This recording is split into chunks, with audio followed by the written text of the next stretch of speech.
MBBS in just 16 lakhs. Kyrgyzstan, Central America, Russia, Georgia. Orbit Global Education.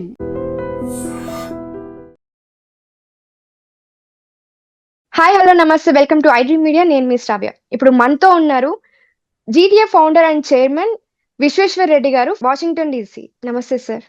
నమస్తే. So ఇప్పుడు చాలా tariff updates వచ్చేస్తున్నాయి and visa పరంగా కూడా చాలా అప్డేట్స్ వస్తున్నాయి. వాటి గురించి ఒకసారి డీటెయిల్ గా మాట్లాడుకుందాం sir. Sure. So first F1 visa గురించి చెప్తారా? F1 వీసాలో చాలా అప్డేట్స్ వచ్చున్నాయి కదా, అంటే కొన్ని సోషల్ మీడియా అప్డేట్స్ కూడా వచ్చున్నాయి. ఎగ్జిస్టింగ్ వాళ్ళకి కాకుండా పాత వాళ్ళకి కాకుండా ఇప్పుడు కొత్త వాళ్ళకి ఏమన్నా అప్డేట్స్ అవి వర్తిస్తాయి అంటారా? అంటే టిపికల్ గా మనకు తెలుసు F1 వీసా అంటే ఇండియా నుంచి అమెరికా వచ్చే వాళ్ళ స్టూడెంట్లు అందరినీ F1 వీసా కింద వస్తారు. F1 టిపికల్ గా లాస్ట్ ఫ్యూ ఇయర్స్ నుంచి మాత్రం అది పెరిగింది. అంటే ఇండియా నుంచి వచ్చేటప్పుడు పెరగడం వల్ల హైదరాబాద్ లో ఉన్న యుఎస్ కాన్సులేట్ ఎక్కువ మందికి వీసాలు ఇష్యూ చేస్తుంది. And Hyderabad US consulate is the biggest consulate in south Asia. So every year good number of F1 వీసాలు ఇస్తుంటారు. సో అందులో భాగంగా ట్రంప్ అడ్మినిస్ట్రేషన్ వచ్చాక సో F1 వీసా హోల్డర్స్ కి ఏం చెప్పారంటే వాళ్ళకి సోషల్ మీడియా ఇన్ఫర్మేషన్ ని పబ్లిక్ చేయమని చెప్పారు. అంటే ఏదైతే మన ప్రొఫైల్ అకౌంట్స్ ఉన్నాయో మనం ప్రైవేట్ గా పెట్టుకుంటాం కొందరు. సో ఎవరైతే aspirants who are planning to come to United States to study, వాళ్ళు చదవాలనుకొని మాస్టర్స్ చదవాలనుకొని అండర్ గ్రాడ్ చదువుకోవాలనుకొని వచ్చే వాళ్ళందరూ కూడా DS 160 అనే ఒక ఫామ్ ఉంటుంది, అది అప్లికేషన్ పెట్టుకోవాలి. పెడితే అక్కడ F1 వీసా ఇష్యూ చేస్తారు. ఈ DS 160లో కూడా కొన్ని ఫీల్డ్స్ అప్డేట్ చేశారు. అందుకోసమే కొద్ది రోజులు వాళ్ళకి రిజిస్ట్రేషన్ అంటే న్యూ F1 వీసాకి అపాయింట్మెంట్స్ కూడా స్టాప్ చేశారు. ఎందుకంటే to modify this F1 students కానీ ఇంకేదైనా అంటే అమెరికాకి వచ్చే వాళ్ళ కోసం ఆ DS 160 ఫామ్ను మాడిఫై చేయాలనే ఉద్దేశంతోనే అపాయింట్మెంట్స్ కూడా ఆపారు. మళ్ళీ ఇప్పుడు దాని మాడిఫికేషన్ తర్వాత they are planning to open up. And now ఈ ఏదైతే ఆగస్ట్ ఇంటేక్ ఉందో, ఆగస్ట్ ఇంటేక్ కి చాలా మంది స్టూడెంట్స్ మళ్ళీ ఇండియా నుంచి కానీ ప్రపంచవ్యాప్తంగా ఉన్న వాళ్ళు, అంటే F1 వీసా ప్రోగ్రామ్ అనేది యాక్చువల్గా it's a global program, not specific to India. So అంచేత వచ్చే వాళ్ళందరూ కూడా ఏదైతే ఇక్కడికి వచ్చి యుఎస్ ఇంటిగ్రిటీ కానీ యుఎస్ కి అగెనెస్ట్ ఏదైనా వాళ్ళు సోషల్ మీడియాలో పోస్ట్ చేస్తున్నారో లేకపోతే అటువంటి ఇన్ఫ్లుయెన్సర్స్ ఎవరైనా ఉన్నారన్న ఉద్దేశంతో ఈ ఓపెన్ అప్ చేయాలన్న ఉద్దేశంతో వాళ్ళ ప్రొఫైల్ ను పబ్లిక్ చేయమని కూడా చెప్తున్నారు. You can have any account, అది ఇన్స్టాగ్రామ్ కానివ్వండి, ఫేస్బుక్ కానివ్వండి, ఇంకేదైనా అకౌంట్ ఉన్నా కూడా స్నాప్ షాట్ కానీ ఏదైనా కానీ it should be public, it should not be a private if you are appearing for F1 visa. F1 visa. So specific గా ఏంటంటే స్టూడెంట్స్ మీద ఎక్కువ కన్సర్న్ ఉంది. ఎనీవే ఇప్పుడు గోయింగ్ ఫార్వర్డ్ ఎలా ఉంటుందంటే ఎనీ వీసాస్ పాత వాళ్ళకి వర్తించదా అయితే సార్? అంటే ఆల్రెడీ కంట్రీలో ఉన్న వాళ్ళకి ఉండదు. ఎవరైతే ఇప్పుడు కొత్తగా వచ్చే వాళ్ళకి మాత్రమే అప్డేట్ వర్తిస్తుంది. ఆ ఫామ్ లో ఉంటుంది కాబట్టి, ఎందుకంటే ఆ ఫామ్ లో వాళ్ళు ఇన్ఫర్మేషన్ ఇవ్వాల్సి వస్తుంది. అంటే వీసాకి వెళ్ళే వాళ్ళకి, అంటే అమెరికాలో ఉండి రెన్యువల్ కి వెళ్ళే వాళ్ళకి కూడా ఇండియాకి వెళ్ళి వస్తారు కదా ఎవరైనా, సో వాళ్ళకి కూడా వర్తిస్తుంది. ఎవరైతే మళ్ళీ యుఎస్ కాన్సులేట్లకు వెళ్తారో ఆ యుఎస్ కాన్సులేట్ లో కానీ ఎంబసీస్ కానీ అక్కడికి వెళ్ళి వీసా కోసం వెళ్తారో వాళ్ళు they have to go through this process. But this is not a complex activity, but they want to put this as one of the process. అంతేగాని సో సోషల్ మీడియా అకౌంట్ లో ఉన్న వాళ్ళందరూ టిపికల్ గా Indian interest కాకుండా ఇది వాళ్ళు ఏంటంటే middle east కానివ్వండి, ముస్లిం వాళ్ళు ఎక్కువ కంట్రీస్ ఐడియాలజీలో పెట్టుకొని ఇది ఇంట్రడ్యూస్ చేశారు తప్ప ఏదైతే ఇస్లామిక్ కంట్రీస్ ఉన్నాయో అక్కడ నుంచి వచ్చే వాళ్ళ గురించి ఇండియన్స్ నుంచి ఏమాత్రం ఇష్యూ లేదు. ఇది టిపికల్ గా మన వాళ్ళంతా మరి అంత అగ్రెసివ్ రైటర్స్ ఏం కాదు, అమెరికాలో ఇన్ఫ్లుయెన్సర్స్ కాదు. ఫేస్బుక్ లో కానివ్వండి, ఇన్స్టాగ్రామ్ లో కానీ అమెరికా అగెనిస్ట్ గా రాసే ఇండియన్స్ అసలు ఉండరు, వెరీ నెగ్లిజిబుల్. ఎవరో ఉంటే వాళ్ళని టిపికల్ గా ఇది చేస్తారు. సో కొత్తగా వచ్చే వాళ్ళకి మాత్రమే వర్తిస్తుంది కానీ ఆల్రెడీ ఉన్న వాళ్ళకి అయితే వర్తించదు అంటారు, అంతేనా సార్? కరెక్ట్. అంటే ఎప్పుడు ఎవరైతే యుఎస్ కాన్సులేట్ కి వీసాకి వెళ్తారో అక్కడికి ఆ వీసాకి వెళ్ళే వాళ్ళకి ప్రతి ఒక్కరికి వర్తిస్తుంది. ఇక్కడ ఆల్రెడీ కంట్రీలో ఉండి వీసా కాన్సులేట్ కి వెళ్ళలేదు అనుకోండి, వీసా కోసం కాన్సులేట్ కి వెళ్ళిన వాళ్ళకి వాళ్ళకి ఏం ఫిల్ చేయాల్సిన అవసరం లేదు. ఇది DS 160 ఫామ్ లో మనం ఎంట్రీ చేయాలన్నట్టు ఇన్ఫర్మేషన్. సో మిగతా వీసాలకైతే ఇది అట్లాంటివి ఏం లేదు, ఓన్లీ F1 వీసాకి మాత్రమే ఈ యొక్క కండిషన్ ఉంది. అంటే ఇప్పుడు ఏం చేస్తున్నారంటే ఇప్పుడు ఎవరైతే వీసా కాన్సులేట్కి వెళ్తున్నారో అంటే టిపికల్ గా ఇంపాక్ట్ ఎలా ఉండబోతుంది అంటే F1 వాళ్ళకి మ్యాండేట్ చేశారు, M1 వాళ్ళకి మ్యాండేట్ చేశారు, అంటే ఓకే. J1 వాళ్ళకి ఇట్లా ఏదైతే మన వర్క్ వీసా వాళ్ళకి మ్యాండేట్ చేశారు కొందరికి. అంటే మ్మ్. ఈ DS 160లో అప్డేట్ తీసుకొచ్చి మేజర్ గా ఏంటంటే స్టూడెంట్ల మీద కన్సర్న్ ఎక్కువ ఉంది కదా, వీళ్ళైతే ఎక్కువ ఇన్ఫ్లుయెన్సర్స్ ఉంటారని చెప్పేసి ఆ ఏరియాలో పెడుతున్నారు. బట్ ఏంటంటే eventual it's going to go for every one. So ఇప్పుడు EB5 వీసా ఒకటి నడుస్తుంది అండ్ O1 వీసా ఒకటి నడుస్తుంది. ఈ రెండిట్లకి డిఫరెన్స్ ఏంటి సార్? ఓకే, టిపికల్ గా అమ్మా ఇండియా నుంచి అమెరికా వచ్చే దానిలో majority F1, H1, B1, B2 లో అవును. వస్తుంటారు. అవును. F1 అంటే స్టూడెంట్ వీసా, H1B మ్మ్. వర్క్ స్కిల్డ్ లేబర్, తర్వాత మ్మ్. B1, B2 యూజువల్ గా విజిటింగ్ అండ్ అవును. బిజినెస్ ప్లేజర్, మ్మ్. బిజినెస్ ప్లేజర్ అంటారు. ఈ మూడు దానిలో ఎక్కువ మంది వస్తారు. అవును సార్. అయితే ఇందులో ఈ అమెరికాలో ఉన్న వీసా సిస్టంలో letters, alphabetical letters A to Z మధ్యలో ఉన్న లెటర్స్ పైననే వీసా టైప్స్ ఉంటాయి. ప్రతి అవును. లెటర్ కు ఏదో ఒక వీసా టైప్ ఉంటుంది. ఆ మ్మ్. వీసా టైప్ అమెరికా లోపలికి రావడానికి వేరియస్ సెక్టర్స్ నుంచి వచ్చే ప్రతి ఒక్కరికి కూడా ఒక వీసా టైప్ రూపకంగా వస్తుంటారు అన్నట్టు. అవును సార్. అందులో భాగంగా EB5 అనేది ఉంటుంది. EB5 ఏంటంటే to grow this economy in the country. So foreign funds, new funds investment చేసి ఇక్కడ ఉన్న బిజినెస్లలో రీజనల్ సెంటర్స్ కానీ నాన్ రీజనల్ సెంటర్స్ కానీ 10 మెంబర్స్కి ఎంప్లాయ్మెంట్ క్రియేట్ చేస్తే దాన్ని EB5 కింద తీసుకుంటారు. ఆ ఓకే. EB5 కింద any person who comes in to country లోపలికి రావాలి అని అంటే వాళ్ళకి ఇన్వెస్ట్మెంట్ ద్వారా వచ్చేదాన్ని EB5 అంటారు. ఓకే. అంటే ఇక్కడ వాళ్ళు ఏం చేయాలి అంటే ఆ ఇన్వెస్ట్మెంట్ ఏంటంటే ఇక్కడ అమెరికాలో ఉన్న ఒక 10 మందికి ఎంప్లాయ్మెంట్ క్రియేట్ చేసే రకంగా ఉండాలి అనే ఉద్దేశంతో ఆ డబ్బు new money, it is all new money, అంటే కంట్రీ లోపల ఉన్న మనీ కాకుండా బ్రాండ్ న్యూ ఓకే. మనీ వచ్చేటట్టు. అంటే ఫారెన్ ఫండ్స్ అయినా మన ఇండియా నుంచి కానీ ఇంకెక్కడున్న ఏ కంట్రీ నుంచి వచ్చినా ఫారెన్ ఫండ్స్ వస్తే it's new money should add to the business so that in a business. Country can flourish and it create 10 employment, ఒక 10 మందికి ఓకే. జాబులు క్రియేట్ చేసేదాన్ని EB5 అంటారు. ఓకే. O1 ఏంటంటే అది ఇండివిజువల్ బేస్డ్, దాన్ని ఓకే. బేసికల్ గా దాని మీద డిపెండెన్సీ ఉంటుంది. ఏది EB1, EB1 లా ఎలా ఉంటుందో, EB2 లో ఎలా ఉంటుందో, EB3 ఎలా ఉంటుందో, డిఫరెంట్ ఎంప్లాయ్మెంట్ బేస్డ్ మీద ఎలా ఉంటుందో EB5 అనేది బిజినెస్ బేస్డ్. అంటే ఓకే. అది కూడా బిజినెస్ ఇమిగ్రేషన్ లో భాగంగా EB1, EB2, EB3 మన వాళ్ళు టిపికల్ గా ఈ ఈ ఎంప్లాయ్మెంట్ బేస్డ్ మీద గ్రీన్ కార్డ్స్ వస్తుంటాయి. ఇది మ్మ్. కాకుండా EB5 అనేది ఇన్వెస్టర్ బేస్డ్ మీద గ్రీన్ కార్డ్, దానిపైన ఓకే. డైరెక్ట్ గ్రీన్ కార్డ్ ఉంటుంది EB5 ఓ ప్రోగ్రామ్. డైరెక్ట్ గ్రీన్ కార్డ్ ఉంటుంది. డైరెక్ట్ గ్రీన్ కార్డ్ వస్తుంది EB5 ప్రోగ్రామ్ లో అయితే. ఓకే. మ్మ్. అంటే ప్రొసీజరల్ గా ఫాలో కావాలి, అది ఫాలో అయితే దానికి స్టెప్స్ ఉంటాయి. According okay. To the steps they will get EB5 green card. మొత్తం ఓకే. హోల్ ఫ్యామిలీకి వస్తుంది. ఓ హోల్ ఫ్యామిలీకి ఒక్కరు హోల్ ఫ్యామిలీ ఇన్వెస్ట్ చేసినా ఇంకా హోల్ ఫ్యామిలీకి గ్రీన్ వాళ్ళ కార్డ్ వాళ్ళ వస్తుంది. వైఫ్ కి, స్పౌస్ కి, ఇద్దరు కిడ్స్ కి కూడా గ్రీన్ కార్డ్ వస్తుంది. That's okay. EB5 program. తర్వాత ఇప్పుడు మనం మాట్లాడుకున్నట్టు అంటే O1 ఎంత మందికి రావచ్చు సార్? అంటే ఒక్కరు ఆ పర్సన్ త్రూ ఆ ఎంత ఫ్యామిలీలో ఉన్న మందికి వాళ్ళందరికి ఫ్యామిలీ వస్తాయి. ఫ్యామిలీలో ముగ్గురున్నా, ఐదుగురున్నా, ఎంత మందికి ఉన్నా వస్తుంది. ఎంత మంది ఫ్యామిలీ ఉంటే ఈజ్ అంత ఫ్యామిలీ. మందికి. Okay correct. Sir. So family వాళ్ళందరికి వస్తుంది. ఓకే ఇప్పుడు సార్. O1 ప్రోగ్రామ్ ఏంటి అంటే టిపికల్ గా అది ఎక్స్ట్రాడినరీ ఎబిలిటీ. సో ఇందులో ఓకే. 2 డిఫరెంట్ అంటే EB5 అనేది ఫైనాన్షియల్ ఎబిలిటీ, మ్మ్. O1 అనేది ఎక్స్ట్రాడినరీ ఎబిలిటీ అంటే individual okay. Skill. So skills. ఇప్పుడు మీకు అది స్కిల్ టోటల్లీ ఇండివిజువల్ స్కిల్స్ అంటారు.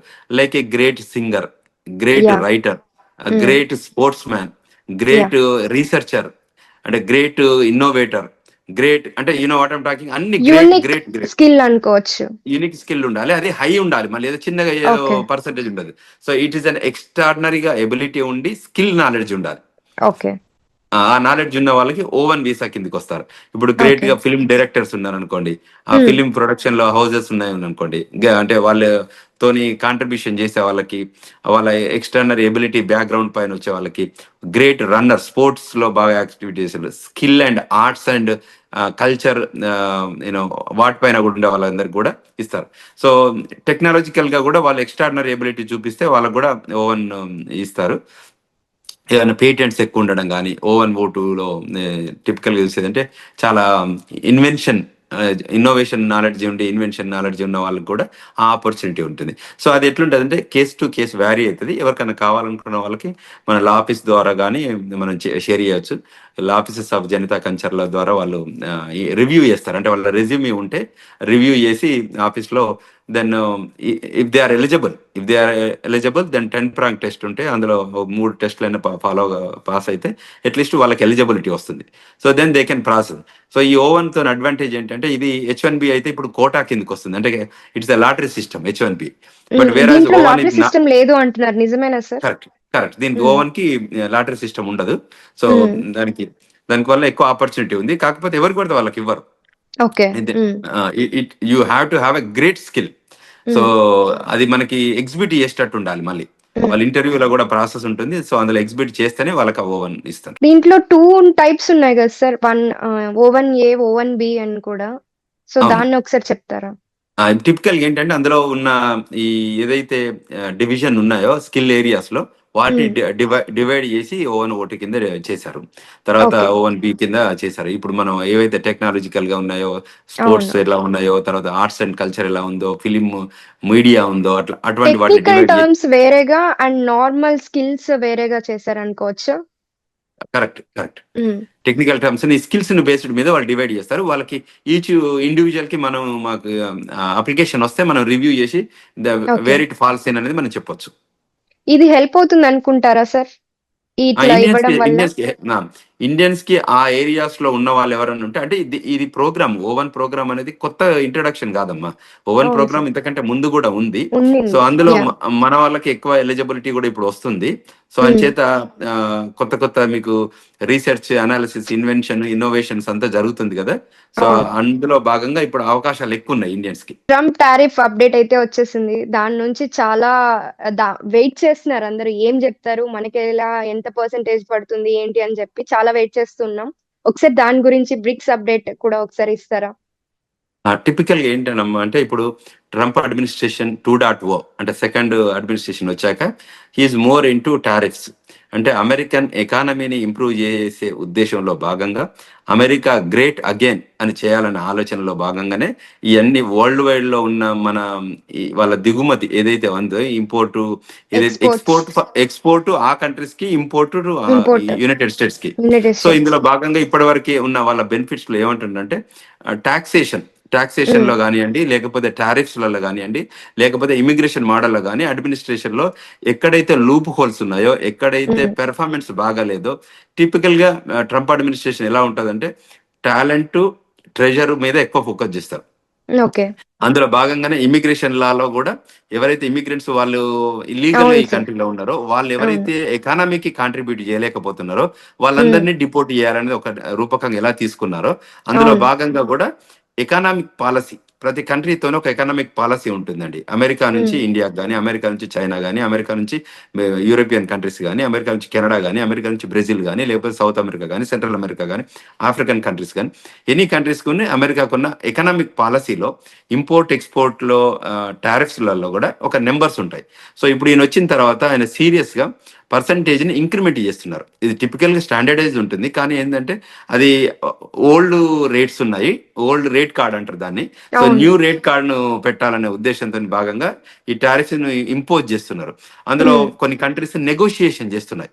ఇప్పుడు మనం 15% నుంచి 50% వరకు టారిఫ్స్ పెడదామనే ఆలోచనలో అమెరికన్ అడ్మినిస్ట్రేషన్ ఉండడం వల్ల సో ప్రతి కంట్రీ ఉన్నది డైలాగ్ వస్తుంది. అంటే పాత ఉన్న టారిఫ్ కార్డు నుంచి ఇప్పుడు రివైవల్ చేసి కొత్త టారిఫ్ కార్డుని ఇంట్రడ్యూస్ చేయాలంటే, సో మేము ఇది చేయాలనుకుంటున్నాం అంటే ఇంపోర్ట్ ఎక్స్పోర్ట్ పాలసీ కానివ్వండి, టారిఫ్ పాలసీ కానివ్వండి, now it is a time to negotiate.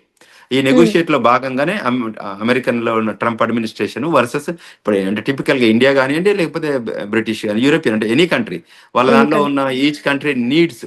China కూడా తిరుగుబాటు చేస్తుంది కదా, మాకు ఇది కరెక్ట్ కాదు అన్నట్లుగా.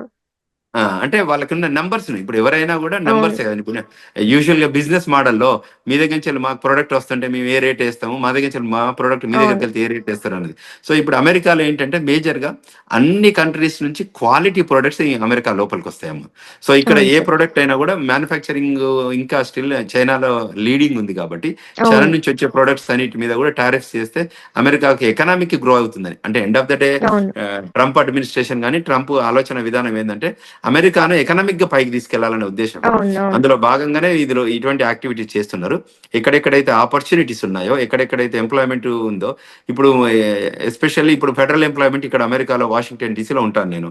వాషింగ్టన్ డీసీలో ఉన్న ఫెడరల్ ఎంప్లాయ్మెంట్ లో కూడా కొన్ని డిపార్ట్మెంట్లను కూడా వాటిని రివైవల్ చేశారు. అంటే ఇందులో ఓకే. నిజంగానే పని జరుగుతుందా, ఈ డిపార్ట్మెంట్ ఓకే. వల్ల గవర్నమెంట్ కి ఉపయోగం ఉందా లేదా, ఓకే. అంటే ఏంటంటే ఇట్ ఇస్ ఆల్ అనాలిసిస్ అన్నట్టు. హ్మ్. ఇఫ్ దేర్ ఇస్ అ ఏవైతే value to sleep the mode లో ఉన్నాయో వాటిని రివైవ్ చేసేసేస్తున్నారు.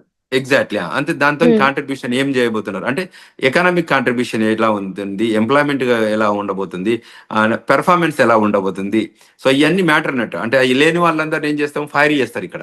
సో అవును. రిమూవల్ ఆఫ్ ద డిపార్ట్మెంట్స్, లేకపోతే ప్రతి డిపార్ట్మెంట్ అంటే గవర్నమెంట్ డిపార్ట్మెంట్స్ అని ఉంటాయి కదా, అన్ని హ్మ్. డిపార్ట్మెంట్లలో కూడా ఏ ఏ డిపార్ట్మెంట్లు ఎట్లా పనిచేస్తున్నాయి. సో ఆ హ్మ్. డిపార్ట్మెంట్లలో పెర్ఫార్మెన్స్ తక్కువ ఉండేది అంటే ఎందుకు ఈ డిపార్ట్మెంట్ అవసరం లేదు కదా కంట్రీ ఎకానమిక్ అవును. కి. సో అందువల్ల ఈ డిపార్ట్మెంట్ ని షట్ డౌన్ చేయాలనే ఆలోచన ఉంది. అదే విధంగా అన్ని countries, if you take it Canada, ఇప్పుడు రేపు ఆగస్టు 1వ తారీఖు నుంచి టారిఫ్స్ ని ఇంప్లిమెంట్ చేయాలనే ఆలోచనలో ఉన్నారు. ఇంకా అవును. కంటిన్యూ అంటే వాళ్ళు ఏదైతే ట్రంప్ అడ్మినిస్ట్రేషన్ తీసుకుపోయే నిర్ణయాలు డైనమిక్ గా ఉండబోతున్నాయి, ఇంకా మోర్ రాబోతున్నాయి. అంటే హ్మ్. ఏ ఏరియాస్లలో అమెరికా మళ్ళీ గ్రేట్ అగైన్ చేయాలి, ఓకే. అమెరికా ఎక్కడైతే లూజ్ అయిందో, ఎక్కడైతే మిస్ అయిందో, అమెరికా ఎక్కడైతే ఫేడ్ అయిందో, దాన్ని ఎక్కడైతే గ్యాప్ వచ్చిందో దాన్ని అన్ని రివైవల్ చేసి దాన్ని మళ్ళీ రిజ్యూవినేట్ చేయాలనే ఉద్దేశంతో ట్రంప్ అడ్మినిస్ట్రేషన్ వెరీ స్ట్రాంగ్ గా ముందుకెళ్ళే ఆలోచనలు జరుగుతున్నాయి. ఇవన్నీ యాక్షన్స్ ఇవన్నీ. సో వీటిని హ్మ్. అన్నిటి కూడా వెల్కమ్ చెప్పొచ్చు కంట్రీస్ అన్ని కూడా. సో కొన్ని కంట్రీస్ లో నెగోషియేట్ చేస్తాయి, కొన్ని నెగోషియేట్ డెఫర్ చేయొచ్చు, లేదు లేదు హ్మ్. మేము వి కెనాట్ డూ అని చెప్పొచ్చు కూడా. But at least there will be dialogue on the table. అంటే టేబుల్ హ్మ్. దగ్గరకు వస్తారు, they will have a dialogue. Commerce commerce secretaries ఉంటారు కదా, యుఎస్ కామర్స్ సెక్రటరీస్, తర్వాత ఫారెన్ కామర్స్ సెక్రటరీస్ ఎవరైతే ఉంటారో వాళ్ళందరూ కలిసి కూర్చొని దీని మీద నెగోషియేట్ చేస్తారు. ఓకే, ఈ ఏరియాస్ ఆఫ్ ఇంట్రెస్ట్ మాకుంది, ఇంపోర్ట్ ఎక్స్పోర్ట్ పాలసీలు. ఇప్పుడు జపాన్ నుంచి కొన్ని కార్లు వస్తుంటాయి, చైనా నుంచి కొన్ని ప్రొడక్ట్స్ వస్తుంటాయి, ఇండియా నుంచి కొంచెం ప్రొడక్ట్స్ వస్తుంటాయి.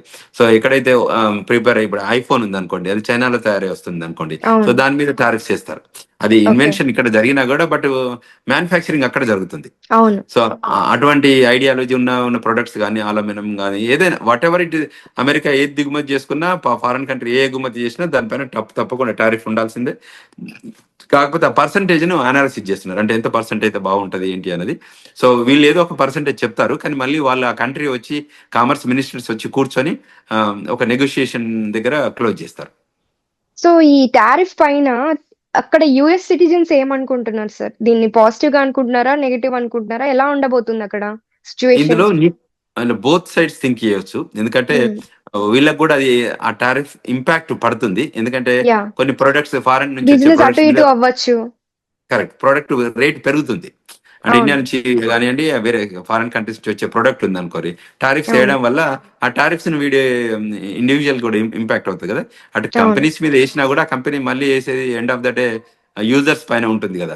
సో అవును అందువల్ల sir. There will be a possibility of impact. So ఇంకా క్లియర్ గా వచ్చి ఒక దాని రియల్ ఇంపాక్ట్ వచ్చే వరకు ఇంకా ఏం చెప్పరు. బట్ చెప్పలేము. వెన్ ద పూర్తిగా రియల్ ఇంపాక్ట్ వచ్చాక, నంబర్స్ క్లియర్ అయ్యాక, అంటే ఇప్పుడు మీకు తెలుసు కదా, పెడుతున్నాడు మళ్ళీ తగ్గిస్తున్నాడు, మళ్ళీ పెడుతున్నాడు అవును. మళ్ళీ రిమూవ్ చేస్తున్నాడు మళ్ళీ.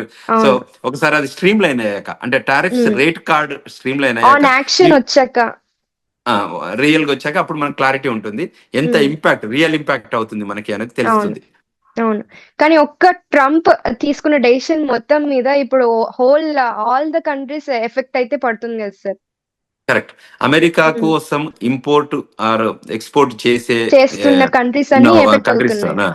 అమెరికాకి ఇంపోర్ట్, ఫారెన్ కంట్రీ చేస్తున్న ప్రతి కంట్రీకి ఇది ఒక డైలాగ్. అంటే వాళ్ళ కంట్రీస్ అన్ని ఆయన దగ్గరికి రావాలి, టేబుల్ దగ్గరకు వచ్చి మాట్లాడాలనే ఉద్దేశంతోనే. రిక్వెస్ట్ ఎందుకంటే ఆయన ఇంట్రెస్ట్ చేసుకోవాలి. కరెక్ట్. ఆ పర్సంటేజ్ ను అంటే రివైవల్. అంటే ఇప్పుడు యాహ్! మనకు ఇండియాలో ధరలు పెరుగుతాయి కదమ్మా. ఆ ధరలు అవునవును. పెరిగినప్పుడు మన వాళ్ళు ఏం చేస్తారు, ప్రొటెస్ట్ చేస్తే ఏం చేస్తారు, మళ్ళీ అవును. తగ్గిస్తారు కదా మళ్ళీ అప్పుడు. తగ్గిస్తారు. యాహ్! సో అట్లా అంటే పవర్ ఇది చూపిచ్చుకోవడం అనుకోవాలా? అట్లా పవర్ అంతే చూపిచ్చుకోవడానికి 100%. ఇట్లా చేస్తున్నాడనుకోవాలా? అంటే అమెరికా గ్రేట్ అగైన్ ఎట్లా అవుతుంది యాహ్! చేయకపోతే. సార్. ఇప్పుడు హ్మ్. అమెరికాని ఏం చేస్తారంటే ప్రతి దానిలో సెక్టర్ లో, అంటే ఇఫ్ యూ టేక్ హ్మ్. ఎ సెక్టర్, ఇప్పుడు మనం బర్త్ రైట్ సిటిజన్షిప్ మీద ఒక చర్చ జరుగుతున్నప్పుడు అంటుంటే, అవును. బర్త్ రైట్ సిటిజన్షిప్ అమెరికా ఇచ్చింది. ఇస్తే ఏం హ్మ్. చేశారు మన వాళ్ళు, బర్త్ టూరిజం చేశారు. అంటే వచ్చేటోళ్ళందరూ టూరిస్ట్ వచ్చిన వాళ్ళు కూడా ఇక్కడ పిల్లలు చనిపోవడం, ఇల్లీగల్ గా వచ్చేటోళ్ళు పిల్లలు చనిపోవడం, ఇటువంటి జరగడం వల్ల అవును. ఏమైపోయింది, బర్త్ రేట్స్ దాని మీద సీరియస్నెస్ వచ్చింది. ఈ అవును. టారిఫ్స్ లో కూడా కంట్రీస్ అన్ని వాటికి బెనిఫిట్ అయ్యి మనకు బెనిఫిట్ తక్కువ అవుతే, మనకు ట్యాక్స్ పేయర్స్ తక్కువ ఉంటే, ఇల్లీగల్ ఉన్న వాళ్ళు ట్యాక్స్ పే చేయకపోతే ఎకనామిక్ అవును. ఇదవుతుంది కదా. వాళ్ళ కంట్రీ లోపల ఉండి డబ్బు పే చేయకపోతే, కంట్రీలో ఉన్న అవును. అన్ని బెనిఫిట్స్ ఎంజాయ్ చేసుకుంటూ వాళ్ళు ట్యాక్స్ కట్టకపోతే, క్యాష్ జాబ్స్ చేస్తుంటే అమెరికన్ ఎకానమీ ఎట్లా గ్రో అవుతుంది? సో అందులో అవును. భాగంగా అమెరికన్ అడ్మినిస్ట్రేషన్ తీసుకున్న నిర్ణయాలు అన్నట్టు ఇవన్నీ. అవును. కానీ అక్కడ యూఎస్ సిటిజన్స్ కూడా కొంచెం నెగెటివ్ అనేది ట్రంప్ సైడ్ నుంచి అంటే ఆయనకి వ్యతిరేకంగా ఉన్నట్లుగా కనిపిస్తుంది. మీరేమంటారు దాని గురించి? అంటే అమెరికాలో డెమోక్రటిక్ పార్టీ, రిపబ్లికన్ పార్టీ అని రెండు ఉంటాయమ్మా. So yeah! Sir. Democratic Party అంటే రిపబ్లికన్ పార్టీ తీసుకున్న నిర్ణయాలేవి డెమోక్రటిక్ పార్టీ హర్షించదు. ఏం అవును. చేస్తుంది, దాన్ని నెగటివ్ చేసి చెప్తుంటుంది. సో హ్మ్. ఇక్కడ ఎలా ఉంటుందంటే ఒక 22 స్టేట్లు డెమోక్రటిక్ పార్టీ గవర్నెన్స్ ఉంది. ఎగ్జాంపుల్ ఆ గవర్నర్లు ఉంటారు చూడండి, మాకు 50 రాష్ట్రాలు ఉన్నాయి అనుకోండి, అందులో అవును. ఉన్న వాటిలలో కొన్ని గవర్నమెంట్లు ఉన్నాయి అనుకో, వాళ్ళు ఏం చేస్తారు, ఆ ఏరియాలో ఉన్న వాళ్ళు ట్రంప్ అడ్మినిస్ట్రేషన్ తీసుకున్న నిర్ణయాలన్నీ కరెక్ట్ కాదు అని చెప్తారు. అవును. సో అంటే ఈ డెమోక్రసీలో దట్స్ ఫైన్. అంటే యాజ్ లాంగ్ యాజ్ ఇప్పుడు గవర్నమెంట్ తీసుకున్న, ఇప్పుడు మనకి ఇండియాలో కూడా పొలిటికల్ యాహ్! బై ది పార్టీలు ఇప్పుడు people for the people. BJP తీసుకున్న నిర్ణయాలు, గవర్నమెంట్ తీసుకున్నది, కాంగ్రెస్ పార్టీ నో అని చెప్తాయి కదా. ధరలు అవును. పెంచారనుకోండి, చెప్తారు. ఇప్పుడు పెట్రోల్ ధరలు కానివ్వండి, లేకపోతే గ్యాస్ ధరలు కానివ్వండి, ఇంకేదైనా ధర, ఎలక్ట్రిసిటీ ధరలు కానివ్వండి, మన వ్యతిరేకిస్తారు. చార్జెస్, మన బస్ చార్జెస్ కానివ్వండి, ఎప్పుడైనా ధరలు పెంచినప్పుడు ఏం చేస్తుంది, ఆపోజిషన్ పార్టీ వ్యతిరేకిస్తుంది, ప్రొటెస్ట్ చేస్తుంది, ధర్నాలు, అవును. రాస్తా రోకాలు ఇవన్నీ జరుగుతుంటాయి కదా. ఇది అవును సార్. సిమిలర్ లైన్స్ లో కూడా ఇక్కడ కూడా ప్రొటెస్ట్ చేస్తారు, ఇక్కడ కూడా ధర్నాలు చేస్తారు. ఇది ఇట్స్ అనదర్ డెమోక్రటిక్ కంట్రీ కదమ్మా. Okay. So these India and America is the biggest democracy countries. Yeah! Sir. So so అంచేత ఇంకా యాక్షన్‌కొచ్చేంత వరకు మనకి ఇంకా ఏ డెసిషన్ అనేది ఇంకా తెలీదు అని ఇంకా చెప్తారు. నెంబర్స్ క్లారిటీ వచ్చి దానికి క్లోజ్ చేస్తే, ఆ క్లోజ్ హ్మ్. మనకి ఎంత వరకు ఇంపాక్ట్ కాబోతుందని ఆ నెంబర్స్ వస్తే గానీ మనం దాని గురించి ఎక్కువ మాట్లాడలేము. సో ఇప్పటికైతే టిపికల్ గానైతే it is coming, it is okay. Going to be there. But దాన్ని హ్మ్. ఎట్లా మనం అడ్రస్ చేయాలనేది as the time progress we can talk. So యూఎస్‌లో నాన్ ఐటీ జాబ్స్ మీద ఎక్కువ ఫోకస్ పెడుతున్నారు. అంటే అందరికి జాబ్స్ రావడం కానీ, లేకపోతే అక్కడ ఫోకస్ ఎక్కువ ఉండడం గానీ, ఎక్కువ నాన్ ఐటీ జాబ్సే ఎక్కువ ఉంటున్నాయి. సో దీని వల్ల మనకి ఐటీ జాబ్స్ మీద ఏమన్నా ఎఫెక్ట్ పడుతుందంటారా? అట్లా పడదమ్మా. యాక్చువల్‌గా బేసికల్‌గా ఇప్పుడు హిస్టారికల్‌గా అంటే ఇండియా హ్మ్. నుంచి అమెరికాకి వచ్చేది Y2K అంటే ఇయర్ 2000 నుంచి పెరిగింది మన అమెరికాకి వచ్చేది. So okay. అప్పుడు ఏంటంటే అమెరికాలో స్కేర్సిటీ, టెక్నాలజీ జాబ్స్ స్కేర్సిటీ ఉండేది. హ్మ్. అంతకంటే ముందు అమెరికాలో డాక్టర్స్ స్కేర్సిటీ ఉండేది. సో హ్మ్. డాక్టర్స్ స్కేర్సిటీ ఉన్నప్పుడు అప్పుడు చాలా మంది డాక్టర్స్ మైగ్రేట్ అయ్యారు అమెరికాలోకి. అదే హ్మ్. విధంగా టెక్నాలజీ Y2K ప్రాబ్లం ఇయర్ 2000లో 2000 ఆ జీరోస్ ఉన్నదానికి డేట్ ఫార్మాట్ లో ఇష్యూస్ ఉండడం వల్ల Y2K హ్మ్. రూపకంగా చాలా మందికి అమెరికాకు H1 ప్రోగ్రామ్ ద్వారా వచ్చారు టెక్నాలజీగా. హ్మ్. సో అది హ్మ్. స్కేర్సిటీ అంటే కంట్రీలో ఉన్నది. యూజువల్ గా కంట్రీలో డిపార్ట్మెంట్ ఆఫ్ లేబర్ అనేది ఒకటి ఉంటుంది. ఆ డిపార్ట్మెంట్ హ్మ్. ఏం చేస్తుంది అంటే అనాలిసిస్ చేస్తుంటుంది. ఇప్పుడు ఓకే. అమెరికాలో ఉన్న ఈ 50 రాష్ట్రాలలో ఎక్కడెక్కడ మనకి ఏమేమి ఎంప్లాయ్మెంట్ ఉంది, ఏ యాహ్! సెక్టర్స్లలో ఎంప్లాయ్మెంట్ గ్యాప్ ఉంది, ఏ ఓకే. సెక్టర్లలో మన దగ్గర రెడీలీ రిసోర్సెస్ అవైలబుల్ లేరు అని ఒక అనాలిసిస్ హ్మ్. చేస్తుంది. అందులో భాగంగా ఏదైతే సెక్టర్ లో లేదో అప్పుడు ఏం చేస్తుంది, దానికి ఒక వీసా ప్రోగ్రామ్ ఓపెన్ ఉంటుంది. సో అందులో ఓకే. భాగంగానే H1B ప్రోగ్రామ్ లో భాగంగా Y2K రూపకంగా చాలా మంది టెక్నాలజీ వర్కర్స్ వచ్చారు స్కిల్డ్ లేబర్ లో. ఓకే. యూజువల్ గా H1B ప్రోగ్రామ్ అనేది ఒక ఇన్ఫర్మేషన్ టెక్నాలజీకే కాకుండా అది హ్మ్. ఫార్మసీకి ఉంటుంది, సివిల్ కి ఉంటుంది, మెకానికల్ కి ఉంటుంది, హ్మ్. ఆర్కిటెక్ట్ కి ఉంటుంది, అంటే వేరియస్ సెక్టర్స్ లో లీగల్ కి ఉంటుంది, అడ్మినిస్ట్రేషన్ కి ఉంటుంది, అన్ని సెక్టర్స్ లలో ఉండే వాటికి కూడా H1B ప్రోగ్రామ్ ఉంటుంది. కానీ హ్మ్. Majority of the people came through H1B for technology work during the Y2K issues. So వచ్చిన అవును సార్. జనాలు వచ్చిన తర్వాత ఇప్పుడు ఏంటి, చాలా మంది ఎక్కువైపోయారు. అంటే వచ్చిన జనాలంతా మనలంతా ఏంటి, మాస్టర్ స్టూడెంట్కి వచ్చిన వాళ్ళు కూడా స్టూడెంట్స్ ఏం చేస్తున్నారు, management information system, hmm. Computer science, data hmm. Analytics, cyber security. So majority of the students అందరు ఇవే 4 programs 5 programs all related to technology, computers related అవుతే, అవును. ఐటీ మిగతా సెక్టర్ ప్రోగ్రామ్స్. ఐటీ ప్రోగ్రామ్స్ అయితే మిగతా సెక్టర్స్ ఎలా ఉండాలి? సో ఆ సెక్టర్ లో అవును. కూడా కొత్త ఎంప్లాయ్మెంట్ క్రియేట్ కావాలి కదా. సో ఆ అవును. సెక్టర్ లో కూడా నీడ్స్ ను ఫుల్ఫిల్ కావాలి కదా. సో ఆ అవును. బేసిస్ మీద ఇప్పుడు ఉన్న వాళ్ళంతా రికమెండ్ చేస్తున్నాం. ఎగ్జాంపుల్ ఇప్పుడు మేమే ఇట్లా టెక్నాలజీ ఎక్కువ ఉందని చెప్పి మాకు as a law firm, immigration law firm ఉంది. వీ డూ లా అంటే లీగల్ సైడ్ ఓకే. కూడా నీడ్స్ ఉన్నాయి, చాలా నీడ్స్ ఉన్నాయి. అందువల్ల ఓకే. మా పాప కూడా ఇక్కడ చేస్తుంది political science and criminal justice. Okay. Not like management information system, computer science చేయట్లేదు. She is doing okay. Political science and criminal justice. Like law అనుకోవచ్చు. అంటే legal track okay. Prelaw program అన్నట్టు. So okay. ఇందులో ప్రీలా ప్రోగ్రామ్ లో encourage చేస్తున్నాం. మేము చాలా మందికి కూడా ఏం చెప్తున్నాం అంటే టెక్నాలజీ ఎనఫ్ ఉన్నారు కాబట్టి, అంటే ఇండియన్ రిసోర్సెస్ ఉన్నారు కాబట్టి, ఇప్పుడు second generation third generation people, అమెరికాలో పుట్టిన పిల్లలు కూడా ఇక్కడ పుట్టిన పిల్లలు అదర్ కూడా అందరూ సెక్టర్స్ ని కూడా డెవలప్ చేసుకోవాలి అని చెప్పి. కరెక్ట్. మీ వేరియస్ హ్మ్. సెక్టర్స్ లో ఆపర్చునిటీస్ ఉన్నాయని చెప్పడం. ఇప్పుడు హ్మ్. మెకానికల్ ఉంది, తర్వాత హ్మ్. ఆటోమొబైల్ ఇంజనీరింగ్ లో ఉంది, తర్వాత ఆర్కిటెక్ట్ లో ఉంది, సివిల్ లో హ్మ్. ఉంది, తర్వాత ఫార్మసీలో ఉన్నాయి. ఈ ఏరియాస్ లో ఏదైతే ఉన్నాయో ఆ సెక్టర్స్ ను కూడా మనం పర్సీవ్ చేసుకోవాలి. లీగల్ సెక్టర్ లో ఉన్నాయి. తర్వాత హ్మ్. మనకి ఏదైతే స్పోర్ట్స్ లో, చాలా మంది ఇక్కడ స్పోర్ట్స్ లో కూడా తక్కువ ఇన్వాల్వ్ అవుతారు. అటువంటి ఓకే. స్పోర్ట్స్ మెడిసిన్ ఉంటాయి, మెడికల్ సెక్టర్ లో ఉన్నాయి కదా. హ్మ్. వాటి వేరియస్ సెక్టర్స్ అంటే అదర్ దాన్ టెక్నాలజీ ఇంకా సెక్టర్స్ లలో కూడా అప్లిఫ్ట్మెంట్ జరగాలి. అందులో ఉన్న వాళ్ళకి అంటే ఎంకరేజ్ యూఎస్ చేయాలి. లాంటి అంత పెద్ద కంట్రీలో మనకి స్పోర్ట్స్ మీద ఎంకరేజ్మెంట్ అనేది లేదా సార్? అంటే పెంచుతున్నారు అంటే ఉంది. బట్ నేను అనేది ఏంటి స్పోర్ట్స్ మెడిసిన్. సో మన ఓకే. వాళ్ళు మెడికల్ ఏదో ఉంటది, ప్రైమరీ కేర్ అని అంటారు. మీకు తెలుసు అవును. కదా, వెటర్నరీ ఉంటారు. అవును. వెటర్నరీ ఉంటుంది, ప్రైమరీ కేర్ ఉంటుంది, స్పోర్ట్స్ మెడిసిన్ అనేది ఉంది. ఇప్పుడు అంటే స్పోర్ట్స్ ఓకే. పీపుల్ ఇక్కడ చాలా మంది ఉంటారు కదా. So okay. అందులో ఉన్న మెడికల్ అంటే మనం ఏదైతే ట్రాక్ లో వెళ్తామో అందరూ హ్మ్. ప్రైమరీ కేరే, అందరు సర్జన్సే కాకుండా ఈ స్పోర్ట్స్ అనేది biggest subject in the United అవును. స్టేట్స్. అవును సార్. సో వాళ్ళందరికీ కూడా హెల్త్ కేర్ టేక్ కేర్ చేయాల్సి ఉంటుంది కదమ్మా. హ్మ్. సో అందులో దాన్ని కూడా మనం ఎక్కువ ఆ ఏరియాస్ అంటే ఏదైతే అన్టచ్డ్ అంత ఇంతకుముందు లేని ఉన్న వాళ్ళకు there is a scope work ఉందని చెప్పి ఆ ఏరియాస్ ఎక్కడైతే లో గ్యాప్ ఉందో ఆ గ్యాప్ ని ఫిల్ చేయడం కోసం. కరెక్ట్ ఆ గ్యాప్ హ్మ్. అనాలిసిస్ చేసి అందులో ఉన్నదాన్ని మనకు అడ్వాంటేజెస్ ఎలా ఉండబోతుంది, మనకున్న ఓకే. ఆపర్చునిటీస్ ఎలా ఉండబోతుంది, అక్కడ ఉన్నంత గ్రోత్ ఎలా ఉండబోతుంది. So okay. ఇవన్నిటి మీద మనం మాట్లాడుకుంటే ఎక్కువ రీచ్ అవుట్ పెరుగుతుంది అన్నట్టు అట్లా. హ్మ్. సో, అంటే ఆ గ్యాప్ ఫిల్లింగ్ కోసమనే తప్పించి నాన్ ఐటీకి, ఐటీకి అట్లంత డిఫరెన్స్ అయితే ఏం లేదనుకోవచ్చు. లేదు, there are lot of good opportunities. Non IT hmm. వాళ్ళు కూడా గ్రో కావచ్చు. అంటే టెక్నాలజీ అయితే మోర్ యూజర్ ఫ్రెండ్లీ ఉంటుంది, వర్క్ ఫ్రమ్ హోమ్ చేసుకోవచ్చు. సో ఎక్కడున్న వరల్డ్ ఎక్కడున్నా చేయొచ్చు. బ్యాక్ ఆఫీస్ అడ్వాంటేజ్ ఉంటుంది, అవును. ఆఫ్ షోర్ ఉంటుంది, తర్వాత నియర్ అవును. షోర్ ఉంటుంది. ఇవన్నీ అడ్వాంటేజెస్ ఉన్నాయి కాబట్టి వాళ్ళు టెక్నాలజీకి ఎక్కువ ప్రిఫర్ చేస్తున్నారు. But hmm. Beyond technology there are number of other jobs ఉన్నాయని చెప్పడం, అవును. తర్వాత మన వాళ్ళని అందరినీ మోటివేట్ చేయడం.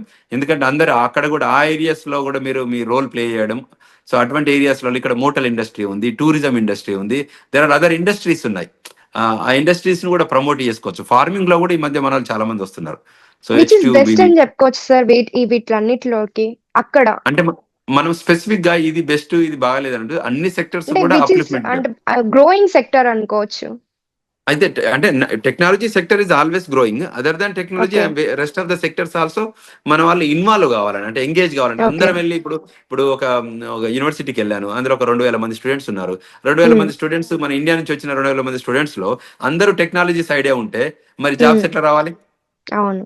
ఇప్పుడు అందరూ వచ్చి masters in computer science, masters in cyber security, masters in management information system, masters in data analytics అనుకోండి. దెన్ ఎట్లా అందరికి మాస్టర్స్ కంప్లీట్ అయ్యి వచ్చాక అందరూ ఆ 2000 మందికి వాళ్ళే కాంపిటీషన్. సో ఇవాళ అవును. 2000 మంది రావట్లేదు. నేను ఒక యూనివర్సిటీని ఎగ్జాంపుల్ తీసుకొని చెప్పాను కానీ hmm. There are hmm. Number of universities our people filled with our అవును students sir. Filled with technology. ఒక్కొక్క యూనివర్సిటీలోన 2000 మందంటే అక్కడున్న యూనివర్సిటీస్‌లోకి ఇంకెంత మందొస్తున్నారో మనం కాలిక్యులేట్ చేసుకోవచ్చు. ఆ! 1,00,000 మంది పైగా మనకు యూనివర్సిటీ అవును. స్టూడెంట్స్ వస్తున్నారు మనకు మినిమం. అవును. సో అవును. అందువల్ల ఎవ్రీ ఇయర్. వాళ్ళందరికీ ఎవ్రీ ఇయర్ హ్మ్. కోటాకి ఇప్పుడు మనకి the biggest students contribution is from India right now okay. Hmm. To US. Hmm. So, అన్ని మన అంటే కార్స్. ఒకవేళ నాన్ ఐటీలో తీసుకోవాలి మీరన్నట్లుగా ఆల్రెడీ మనకి ఫ్లడ్ ఎక్కువుంది ఐటీలో. సో, నాన్ ఐటీలో తీసుకోవాలి అని అనుకుంటే what are other options we have sir? Mechanical లో రావచ్చమ్మా, అది బాగుంటుంది సెక్టర్. ఓకే. తర్వాత సివిల్ లో రావచ్చు. ఇక్కడ కన్స్ట్రక్షన్ ఇప్పుడు ఈ మధ్య చాలా డెవలప్మెంటల్ యాక్టివిటీస్, ట్రాన్స్పోర్టేషన్ ఇంజనీరింగ్ అవన్నీ చేయొచ్చు, బాగానే ఉంటుంది. తర్వాత hmm. Legal sector is booming up big time. So right అది నౌ. ఎప్పటి నుంచో ఉంది. రైట్ నౌ ఇంకా ముందు సెక్టర్ లో నీడ్స్ ఉన్నాయి. సో అందులో ఓకే. అటార్నీలు కావచ్చు మన వాళ్ళు చాలా మంది. సో హ్మ్. అందులో కూడా ఈవెన్ లీగల్ సెక్టర్ లో కూడా ఫ్యామిలీ లా ఉంటుంది, రియల్ ఎస్టేట్ లా హ్మ్. ఉంటుంది, ఇన్కార్పొరేషన్ లా ఉంటుంది, ఇమిగ్రేషన్ లా ఉంటుంది, సైబర్ సెక్యూరిటీ లా ఉంటుంది, పేటెంట్ లా ఉంటుంది. What I'm talking. సో, అందులో లీగల్ కూడా సెక్టర్ బూమింగ్‌లో ఉందని చెప్పుకోవచ్చు. చాలా బాగుంది. తర్వాత హ్మ్. ఈ నాన్ నాన్ టెక్నాలజీ వర్క్‌లలో కూడా ఇవి అన్ని డిపార్ట్మెంట్స్ అంటే ఇది అని ఏం లేదు. మనోళ్ళు ఏ హ్మ్. సెక్టర్‌లోకెళ్ళినా they will be succeed people only. They yeah! Will sir. They are hard working people. Indians always yeah! They are very hard working people కాబట్టి దే విల్ సక్సీడ్. క్విక్‌గా గ్రాస్ప్ చేస్తారు గాబట్టి. కరెక్ట్. హ్మ్. అడాప్ట్ చేసుకుంటారు, learn అవును. చేస్తారు. Execute చేస్తారు, miss అవును అయినా సార్. కూడా దాన్ని మళ్ళీ గివ్ అప్ ఇవ్వరు. ఇవ్వరు. అవును, కష్టపడే తత్వం ఉండడం వల్ల అవును. మనలో సక్సెస్ గా అంటే హార్డ్ వర్కింగ్ పర్సనాలిటీస్ కాబట్టి సో అవును సార్. మనకి ఏమి ఇబ్బంది ఉండదు. Thank you so much sir. Thank you అమ్మా. నిజంగా ప్రస్తుతం ఉన్నటువంటి సమాజం దేనికి ప్రయారిటీ ఇస్తుంది? ఆర్థిక సంబంధాల చుట్టూ మాత్రమే తిరుగుతోంది. మళ్ళీ ఎన్నికలంగానే చాలా విరక్తి కలుగుతాను. మంచి అనిపిస్తుంది కదా, లేడీస్ కూడా ఛాలెంజింగ్ జాబ్స్ చేసినప్పుడు చాలా బాగుంటది. ట్రాఫిక్ అసిస్టెంట్స్ గా నియమించిన ట్రాన్స్జెండర్స్ అందరితో సాల్యూట్ చేయించుకుంటున్నారు. ఫుడ్ డెలివరీ ఇవ్వటానికి వెళ్ళినటువంటి డెలివరీ బాయ్ అనిల్ పై కళ్ళ ముందు